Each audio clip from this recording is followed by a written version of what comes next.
আসসালামু আলাইকুম রহমতুল্লাহি ওবারাকাতুহু।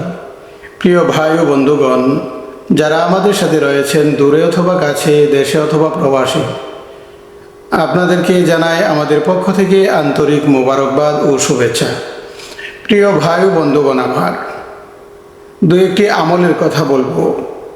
হজরতে আবু আইয়ুব আনসারী রাদিয়াল্লাহু তাআলা আনহু থেকে বর্ণিত, রাসূলুল্লাহ সাল্লাল্লাহু আলাইহি ওয়াসাল্লাম এরশাদ করেছেন, যে ব্যক্তি প্রতিদিন এই কালিমাটি 10 বার পাঠ করবে, রাসূলুল্লাহ সাল্লাল্লাহু আলাইহি ওয়াসাল্লাম বলেন, হযরতে ইসমাঈল আলাইহিস সালাতু ওয়াস সালামের জামানায় ওনার বংশের, হযরতে ইসমাঈল আলাইহিস সালাতু ওয়াস সালামের বংশের 10 জন গোলামকে, হযরতে ইসমাঈল আলাইহিস সালাতু ওয়াস সালামের বংশের 4 জন গোলামকে আজাদ করলে যে পরিমাণ সওয়াব হবে, আল্লাহ তাআলা তার আমল নামায় সেই পরিমাণ সওয়াব দান করবেন।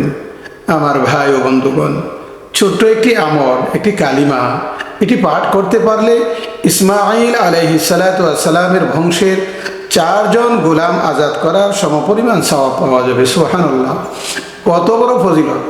তাই আসুন ছোট ছোট আমলগুলো আমরা বেছে বেছে করে নিই। ছোট আমলগুলা যখন আমরা করতে পারবো, ছোট আমলের বদলায় দেখা যাবে আল্লাহ তাআলা আমাদের আমল নামা নেকি দিয়ে ভরপুর করে দিবেন। তাই আসুন আমরা জেনে নেই সেই দোয়াটি কি। প্রিয় ভাই ও বন্ধুগণ, ছোট একটি দোয়াটি আমরা সকলেই হয়তো বা পারি। সেই দোয়াটি হলো,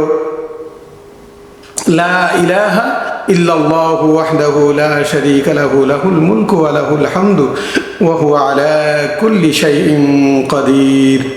যদি কোনো ব্যক্তি এই দোয়াটি প্রতিনিয়ত 10 বার করে পাঠ করে, তাহলে আল্লাহ তাআলা হযরত ইসমাঈল আলাইহিস সালাতু ওয়াস সালামের বংশে 4 জন গোলাম আজাদ করার সওয়াব তার আমল নামায় দিয়ে দিবেন।